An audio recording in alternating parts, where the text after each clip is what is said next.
นี้เราทำโครงสร้างนะตอนแรกว่าจะยิงเชิงชายตรงนี้แต่ว่าพอเรายิงเชิงชายเสร็จตอนเราติดรางน้ำเนี่ยเราต้องขึ้นไปเหยียบแปรมันจะเอ็นพอแปรมันเอ็นเชิงชายมันจะหักทุกท่านเพราะนั้นเราจะติดรางน้ำให้เสร็จซะก่อนเนาะติดรางน้ำให้เสร็จแล้วค่อยยิงแปรบ่โอ้ตาไทยค่อยว่ามันเป็นนั่นนี่ค่อยว่าสมมุตินะตาไทย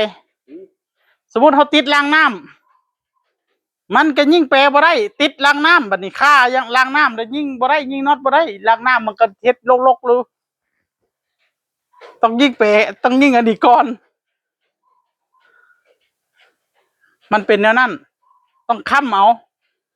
บ่ให้มันเอ็นเพราะว่าค่อยคิดแล้วคันเฮายิ่งรางน้ำเฮาก็สิยิ่งน็อตจังไดบัดนี้มันก็ติดแล้วมันก็ติดรางน้ำมันก็ยิ่งน็อตแซนบ่ได้อีกลืมคิดโตลงมาเจ้าเดี๋ยวค่อยสิขึ้นไปเองเดี๋ยวค่อยบ่มั่นใจจะเบิ่งน้ำแน่เนาะนี่กินโคกซะก่อนเนี่ยเอาโคกหรือเอาเป๊ปซี่เอาเป๊ปซี่สักเจ้าขวดน้อยเจ้าตัวน้อย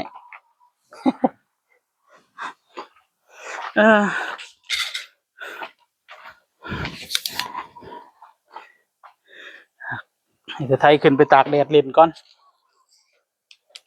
นี่อะไรสองตัวนี่ก็บ่ตรงแถวว่ามันยิ่งคือเล็กถึกวะ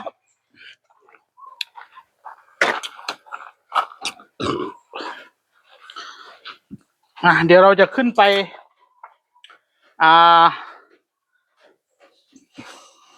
เอาซิลิโคนปะนะท่านเนื่องจากหลังคา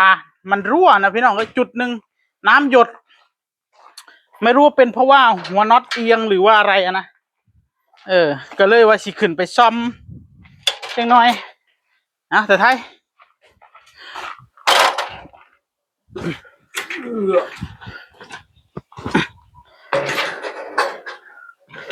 บันไดตัวเหยียบนี่บ่ได้หักได้น่ะค่อยบอกค่อยขึ้นเองค่อยแล้วขึ้นเองเจ้านี่เนาะจับเจ้าเด้อนี่ตัวแบบนี้ตัวมันสิไปเหยียบแปรมันเห็นยังวะมันสิหักถิ่มซื่อแม่นอยู่บ่ตะไทยฐานนี่ต้องไปยังไงบ่นี่เจ้ารอดตัวรอดจากนั้นมันก้มบ่ไหวจะมาทางพี่เจ้าน่ะก้มบ่ไหวให้เจ้าคอยไปก่อนเลยเจ้านี่จับค่อยข้ามเอาอึ๊บ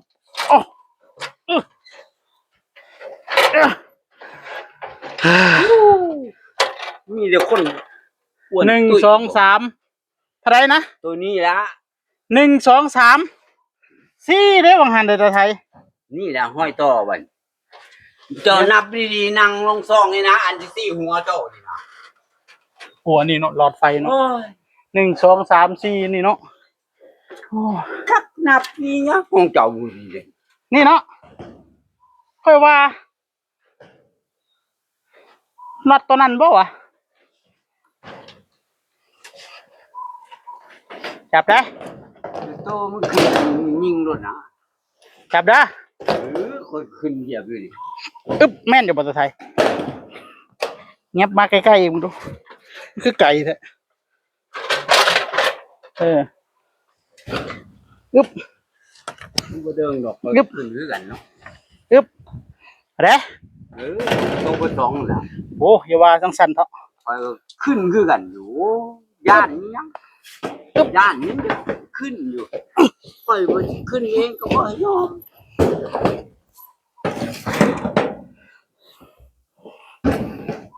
ตัวใดวะน่ะเพิ่นก็บ่ฮู้จักอันนี้1นี่2เนาะ2ตัวนี้เนาะเป็นที่2นั่นแหละเป็นที่2มันยิงหมดรถเป็นสนิมมันยิงหมดรถ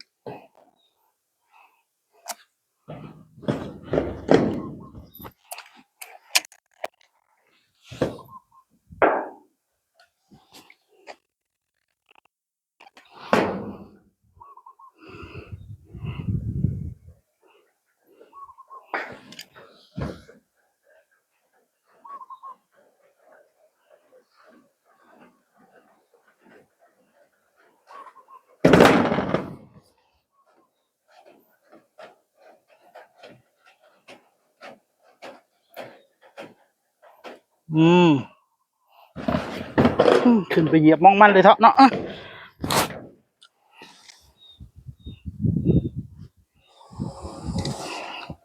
แล้วนี่ไม่ได้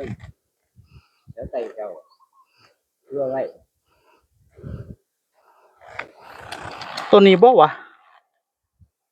หัวน็อตจมนี่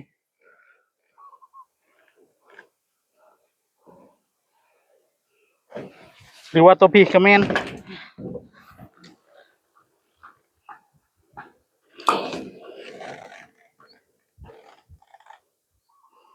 ตอนนี้หลังคา2 คนนี่เนี่ย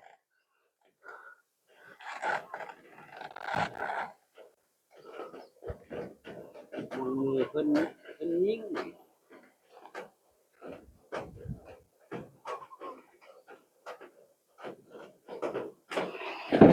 เครื่องเลยเพิ่นยิง จักจือบ่ได้แล้วจักไปยิง2 คนนี่ละบ่ค่อยกับเขาละ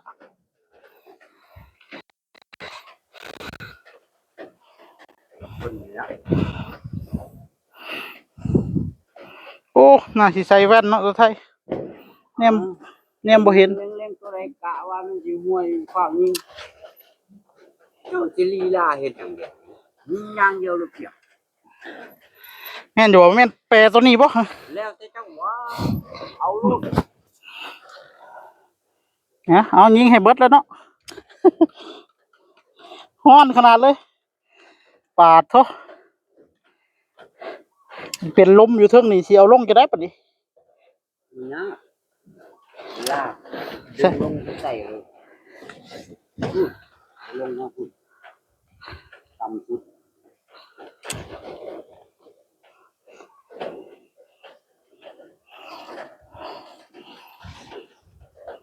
ต้องยิงหลายไปเรื่อยแท้เดี๋ยว เดี๋ยวมันสงสัย มันแดด มันสงสัยไปหมดตัวใดก็ได้เนาะ มันลงปะได้จะเฝ้าวลงนะ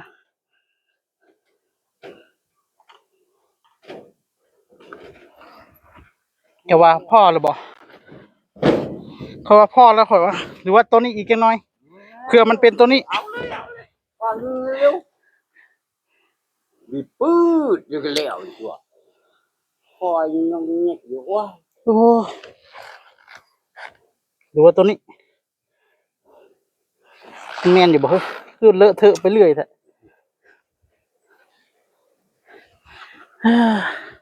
หรือว่าตัวนี้ บางเจ้าหลังเจ้าไปลงทางมาเที่ยวได้ ขึ้นไปยิงรถเนาะ ขึ้นไปรู้ช่วงมันทามเที่ยวที่เดียวเจ้าก็ยิงอันนี้เจ้าก็ยิงเลยตามเที่ยว หรือว่าตัวนี้กับแมนวะสนิมคือขึ้นมันก็เป็นสนิมเนาะ โอ้ยบ่ล่ะทางใต้มันสิแม่นยังไงน้ำได้ที่ไหนทางใต้ขึ้น พ่อบ่ พอฮะ หน้ามืดเลย จะสีหน้ามืดแล้วมืดกับมืดซะ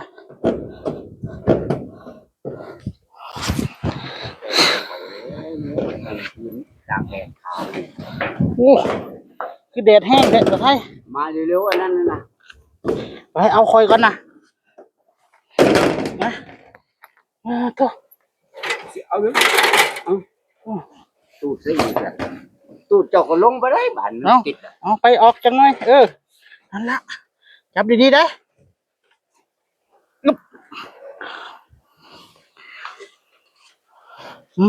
อย่างแต่จับบดี โอ้ย บดีจับซ้ำขึ้นเหยียบทุกฝั่ง บัดนี้ ลิก